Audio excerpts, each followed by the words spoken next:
오늘 우리에게 주시는 하나님의 말씀은 누가복음 2장 1절에서 14절까지 말씀입니다. 한 절씩 교독하겠습니다. 그때에 가이사 아구스도가 영을 내려 천하로 다 호적하라 하였으니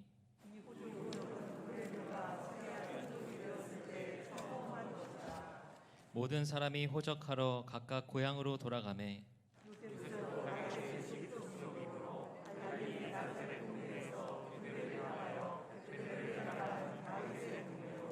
그 약혼한 마리아와 함께 호적하러 올라가니 마리아가 이미 잉태하였더라.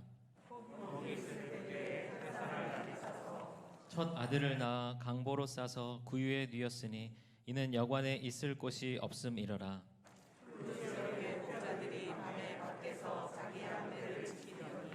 주의 사자가 곁에 서고 주의 영광이 그들을 두루 비추매 크게 무서워하는지라.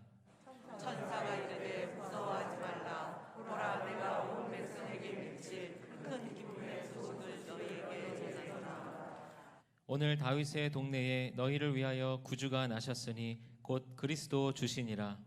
너희가 가서 강보에 쌓여 구유에 놓여 있는 아기를 보리니 이것이 너희에게 표적이니라 하더니 호련히 수많은 천군이 그 천사와 함께 하나님을 찬송하여 이르되 지극히 높은 곳에서는 하나님께 영광이요 땅에서는 하나님이 기뻐하신 사람들 중에 평화로다 하니라. 아멘. 축복합니다. 오늘 강림절 네 번째 주일을 맞이했습니다. 이 아기 예수의 오심을 우리가 기뻐하면서 이 땅에 평화의 왕으로 오신 예수님을 우리가 전심으로 맞이하면서 이 땅에 전 세계 가운데 이 코로나 바이러스로 인해서 얼마나 어려운 시간들을 보냈고 또 지금도 여전히 보내고 있습니까? 그와 같은 이들에게 새 힘이 되고 소망이 되기를 간절히 바랍니다. 우리 믿음의 성도들 가운데도 얼마나 어렵고 힘든 시간들을 보냈고 또 지금 보내고 있는지 모릅니다. 그와 같은 분들에게도 하나님의 위로와 평안이 함께 하시기를 이 시간 주님의 이름으로 축복합니다. 우리가 예수의 탄생을 기념하면서 강림절 절기를 지내고 있습니다. 이제 다음 주에는 성탄절 예배로 드리게 되죠. 사실 성탄절은 예수 그리스도의 탄생을 기념한다기보다는 예수님께서 이 땅에 오신 것을 기념하는 그런 날이기도 합니다. 그러니까 탄생에 초점을 맞추기보다는 더 궁극적으로는 예수께서 이 땅에 오셨다는 거예요. 그러면 오셨는데 오실 때에는 그냥 오시는 게 아니죠. 오신 목적이 있습니다. 예수님께서 이 땅에 오신 목적, 그 목적이 무엇인지를 분명히 아는 것이 중요한데 여러분, 예수님께서 이 땅에 오신 목적이 무엇입니까? 그것은 다른 어떤 것이 아니라 바로 우리의 죄의 문제를 해결해 주시기 위해서 이 땅에 오신 거예요. 우리의 죄의 문제를 해결해 주시기 위해서. 만약에 저는 그런 생각합니다. 하나님께서 인간들을 이렇게 보시다가 병든 사람이 너무 많아요. 영적으로나 육적으로나 내가 이들의 병을 고칠 수 있는 그런 필요가 있겠구나, 고쳐야 될 필요가 있겠구나 이렇게 생각했으면 하나님은요 치료자를 보내주셨을 거예요. 하나님이 당신의 피조물들을 이렇게 보면서 참 돈 때문에 어려움 당하는구나, 돈 문제가 가장 큰 문제구나 이렇게 생각했다면 여러분, 저는요 그런 생각 들어요. 하나님께서 돈 잘 버는 사업가를 이 땅에 보내주셨을 것이다. 그런데 하나님께서 이렇게 보시니까 당신의 피조물, 인간들의 가장 큰 문제가 보이는 거예요. 그것이 무엇이었냐면 바로 죄의 문제였다는 거예요. 죄 때문에 당신과의 관계가 깨어진 겁니다. 죄 때문에 이제 죽음의 고통 가운데 빠질 수밖에 없고, 죄 때문에 죽어서도 어디에 가는 거예요? 지옥에 갈 수밖에 없는 거예요.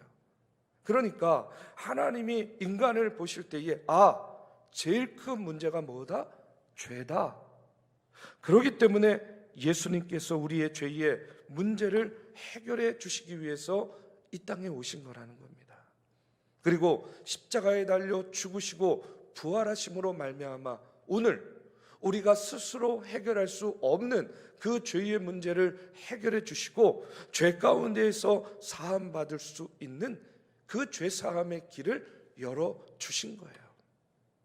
예수님은 우리의 죄를 용서하고 하나님과의 관계를 회복시키기 위한 하나님 편에서 보면요, 우리 식구로 말하면 저 이렇게 말씀드리고 싶어요. 마지막 카드였다는 거예요. 하나님의 마지막 카드, 그것이 누구였냐? 바로 예수님이었습니다.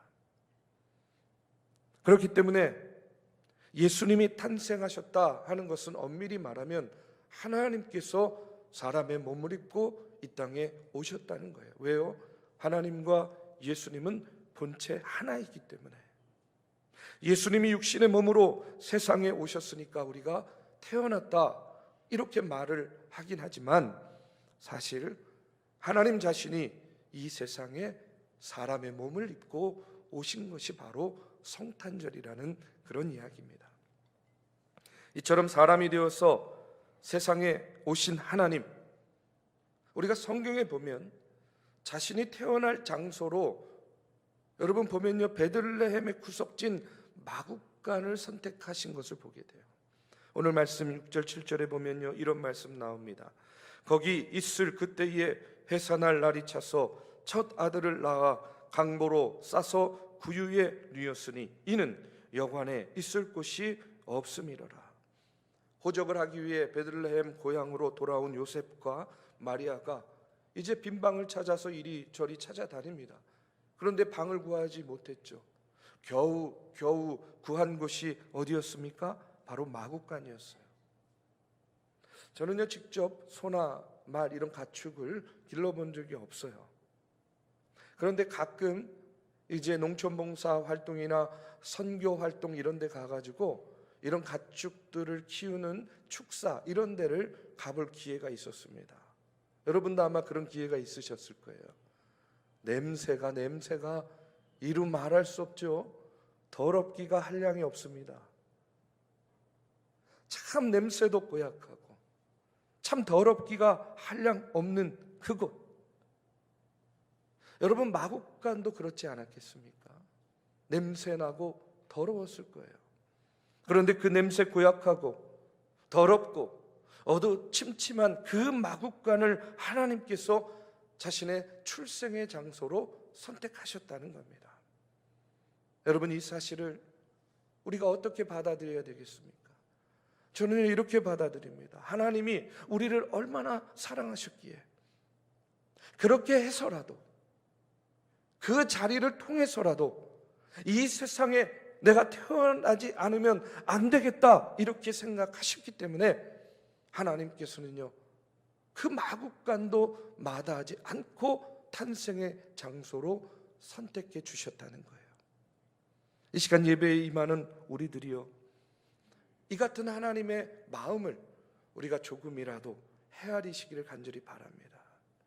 천사는 이렇게 하나님이신 예수 그리스도가 마국간에 태어나신 것을 일컬어서 뭐라고 이야기하냐면 온 백성에게 미칠 기쁜 소식이다 이렇게 이야기합니다.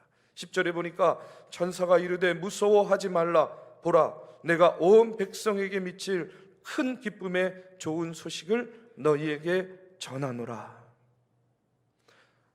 누구든지 이 세상 사람들이 들으면 기뻐할 소식, 좋아할 소식을 전하겠다. 그 소식이 무엇이냐? 11절에 보니까 오늘 다윗의 동네에 너희를 위하여 구주가 나셨으니 곧 그리스도 주시니라. 그 소식이 무엇입니까? 주님께서 오셨다는 거예요. 그토록 너희들이 기다리던 그 메시아, 그 구원의 메시아가 드디어 이 땅에 오셨다 하는 그런 이야기입니다. 여러분 하나님께서 원래 사람을 만드실 때에는요 하나님께서 의도하신 목적이 있었습니다. 그 목적이 무엇이냐면요, 하나님께서는요 당신과 교제하고 교감할 그런 파트너가 필요하셨어요.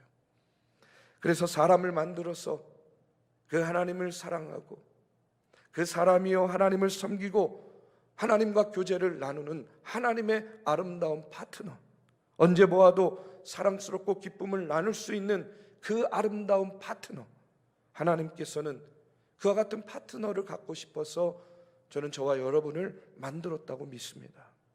그런데 하나님의 그 의도와 그 목적과는 상관없이요, 사람들이 어떻게 됐어요?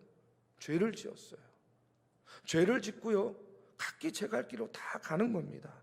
제 마음대로 다 가버렸어요. 하나님 없이 하나님의 의도와는 반하면서 이런 저런 죄를 자기들 마음대로 짓고 살다가 어떻게 되었습니까? 영원히 죽을 수밖에 없는 그런 존재들이 되어버린 거예요. 이것이 우리 인간입니다. 그런데 그럼에도 불구하고 하나님은 우리를 계속 사랑하셨어요. 우리를 곁에 두시기를 원했고 우리를 당신의 파트너로 삼기를 원하셨습니다. 그래서 자기의 원래 의도대로 인간을 회복시키기로 마음을 먹으신 거예요. 우리를 봅니다. 어떻게 하면 저들이 나를 사랑할 수 있을까? 우리를 봅니다. 어떻게 하면 저들이 나를 섬기는 것을 인생의 가장 기쁨으로 여기면서 살 수 있을까? 또 우리를 봅니다. 그러면서 저들이 나와 교제를 나누는 것을 삶의 가장 큰 행복으로 느끼면서 살 수 있을까? 그 같은 것들을 생각하고 고민하다가 하나님께서 내가 가야 되겠다, 내가 저들 속으로 가야 되겠다, 이렇게 하나님께서 결단하신 거예요. 그리고 보좌에서 일어나십니다.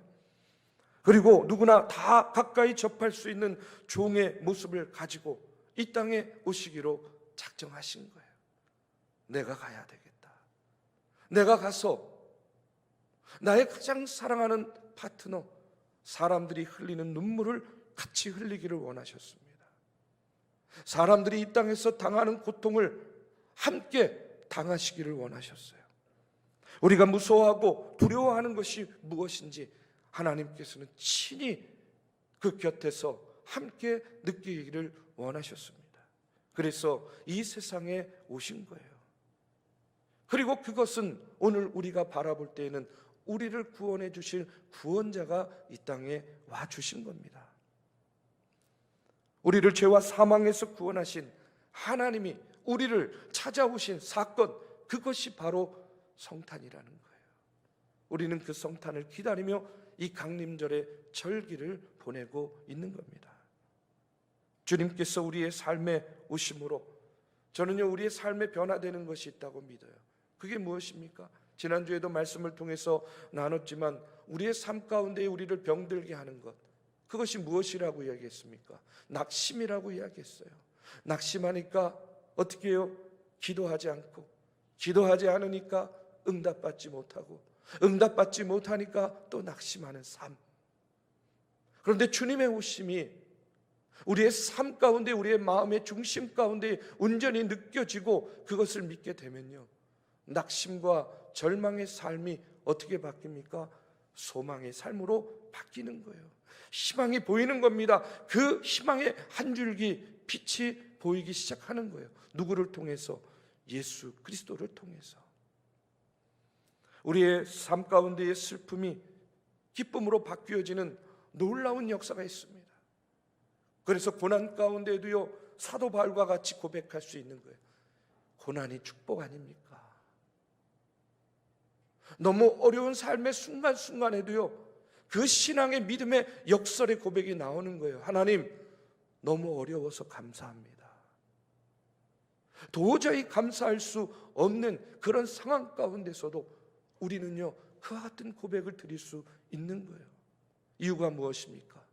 하나님이, 주님께서 우리에게 오셨기 때문에 그렇습니다. 저는요, 더 중요한 것이 있다고 믿어요.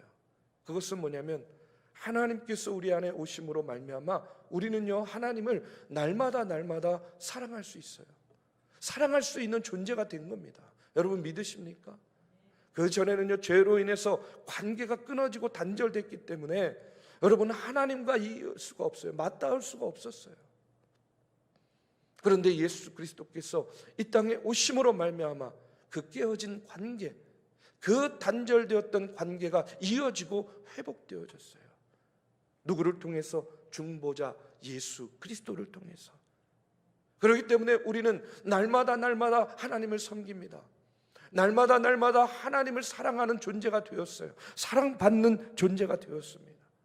그로 말미암아 거룩한 존재, 그로 말미암아 거듭난 새로운 피조물이 된 줄로 믿습니다.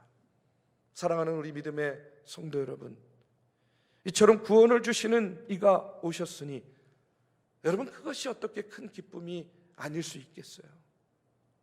우리가 기뻐하지 않을 수 있겠습니까? 여러분, 기쁘십니까? 기쁠 때 표정이 그런 표정인가요?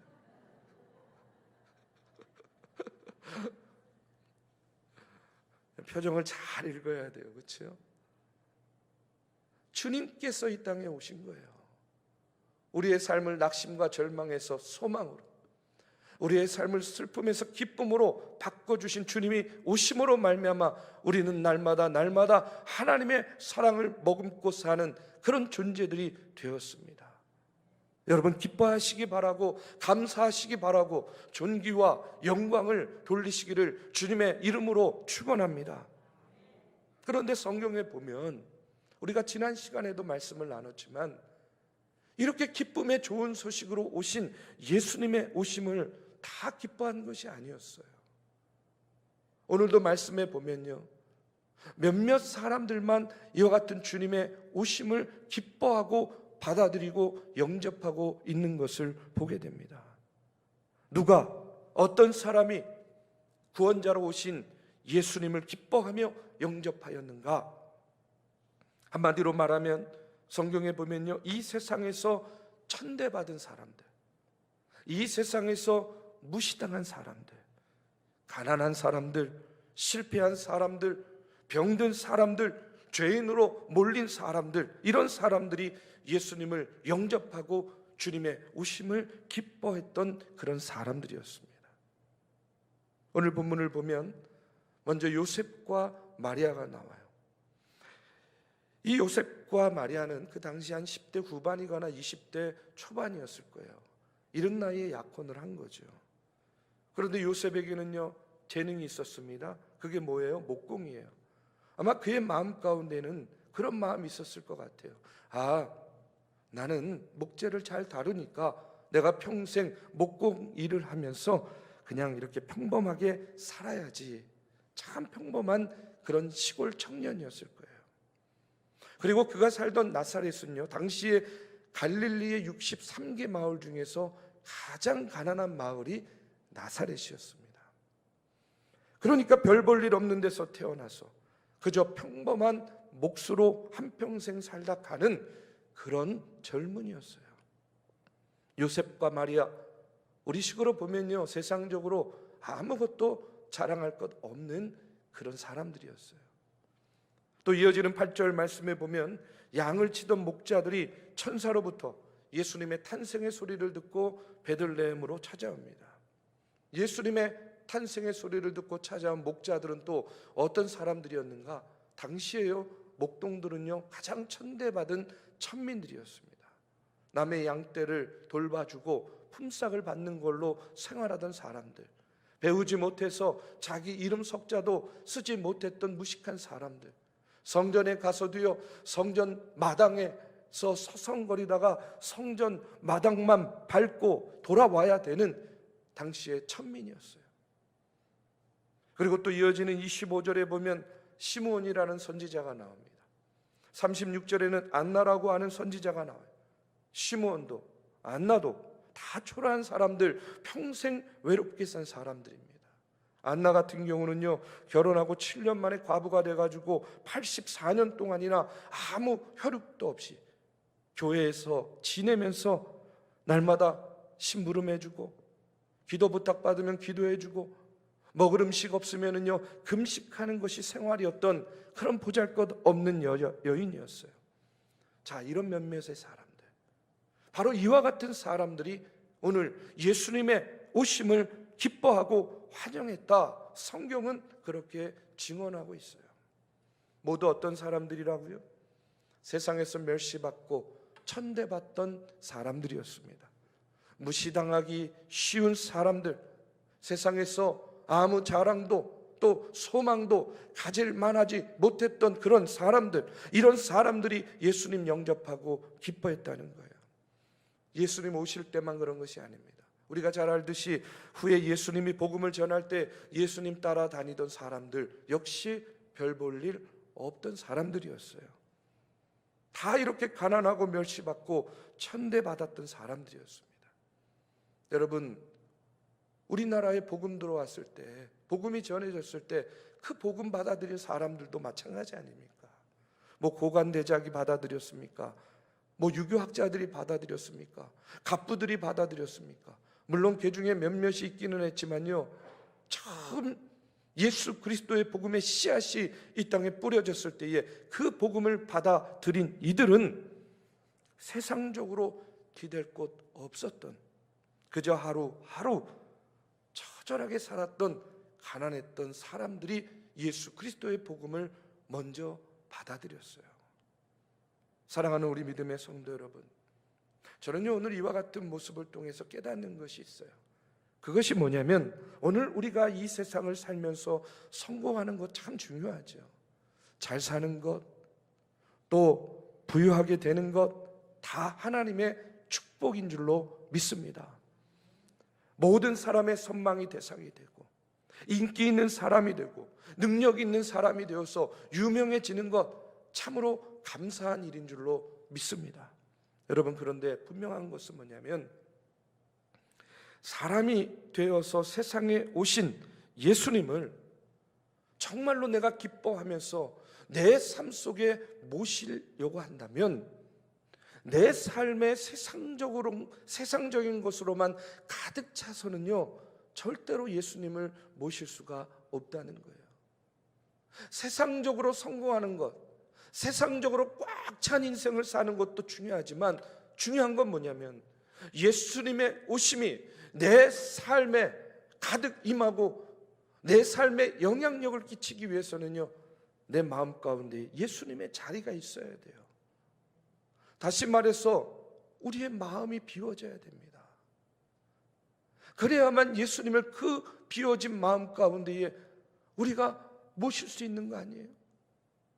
세상적인 것들로만 가득 차 있는 그 마음, 그 삶 가운데에 어떻게 예수님이 여러분 자리 잡을 수 있겠냐는 거예요. 그렇기 때문에 저는요 세상의 성공도 중요하지만 우리의 삶 가운데에 여러분 예수님의 빈자리가 있어야 될 줄로 믿습니다. 결국 세상에서 우리가 누리고 우리가 갖고 있는 내 삶을 윤택하게 해주고 나를 꽉 차게 한다고 믿는 것들, 결국 하나님의 부름을 받으면 다 놓고 가야 되는 것들 아니겠습니까? 중요한 것은 내가 낮아지고 겸손해져야만 말구유에 오신 예수 그리스도를 우리가 만날 수 있고 볼 수 있는 줄로 믿습니다. 내가 낮아지고 겸손해져야만 나를 구원하기 위해서 세상에 오셨다는 그 사실 앞에 너무나 감격할 수 있는 그와 같은 마음이 있지 않겠습니까? 내가 낮아지고 겸손해져야만 주님의 오심이 오늘 내 삶 가운데에 기쁨이 되고 복된 소식이 되고, 그것을 나만 갖고 있으면 안 되겠구나, 나만 알고 있으면 안 되겠구나 하는 마음으로 지금도 세상 가운데서 방황하며 유리하며 하나님의 복음이 누구보다도 필요한 이들이 얼마나 많이 있습니까? 그들에게 예수 그리스도의 복음을 온전히 전하고자 하는 그 같은 마음이 우리 안에 솟아나지 않겠냐는 거예요. 여러분 한번 주변을 둘러보십시오. 가난한 사람, 병든 사람, 우리의 도움이 필요한 사람들이요 세상 구석구석에 얼마나 많은지 몰라요. 아니 멀리 볼 필요도 없습니다. 여러분 우리 성도들 가운데에도요 우리의 도움이 필요한 손길들이 있어요. 여러분 이 땅의 교회들 가운데에도요 여러분 우리의 도움이 필요한 교회들이 있다는 겁니다. 그들에게 우리가 예수 그리스도의 오심을 전하고 증거하며 우리의 손길 닿고 발길 닿는 곳에서 예수 그리스도 복음의 좋은 소식, 기쁜 소식을 전하고 증거하기 위해서는요, 다시 한번 말씀드리지만 내 마음에 빈자리가 있어야 된다는 거예요. 내 삶에 말구유 같은 자리가 있어야 된다는 겁니다. 세상적인 가치, 세상적인 계산, 세상적인 풍요로움만으로 내 삶을 채우게 되면 여러분, 예수님의 빈자리가 우리 안에 자리 잡을 수가 없는 것 아니겠습니까? 우리 사랑하는 믿음의 성도 여러분, 저는 오늘 한국 교회가 힘을 잃어가는 가장 큰 이유는 하나님께서 육신의 몸을 입고 이 땅에 오신 본래의 목적이 무엇인지, 사람의 몸을 입고 말구에 태어나신 예수님이 정말로 만나기 원하고 예수님이 기다리고 있는 사람들이 어떤 사람들인지, 그리고 무엇보다 해마다 돌아오는 강림절의 절기 성탄절을 지내면서 지금 나는 내 삶의 어느 자리에 서 있는지, 내 신앙의 자리는 어떠한지 여러분, 우리가 묻고 진지하게 우리를 돌아보지 않으면서 이 성탄절을 맞이하기 때문에 오늘 이 땅의 교회들이 힘을 잃어가고 있다고 저는 생각해요. 다시 한번 우리가 교회를 돌아보고 우리의 믿음을 돌아봐야 될 줄로 믿습니다. 이 세상에서 소외당하고 우리의 도움의 손길을 필요로 하는 그 사람들을 보면서 저들이야말로 오늘 이 땅에 오신 주님이 찾고 있는 이들이구나 하는 그런 마음이 오늘 우리 가운데 있는지, 이 세상에서 갈 곳 없어 헤매다가 지치고 고난 마음으로 예수 이름을 부르고 찾아오는 그 사람들을 우리가 따뜻한 마음으로 품을 수 있는 그와 같은 넉넉한 마음이 있는지, 오늘 우리가 예수의 오심을 통해서 오늘 교회를 돌아보고 나 자신을 돌아보면서 여러분, 주님의 오심을 기뻐하는 자들이 되고 주님의 오심을 널리 증거하는 자들이 되고 주님의 사랑을 우리가 온 누리에 전하고 증거하는 우리 중앙교회와 성도님들 되시기를 이 시간 주님의 이름으로 축복합니다.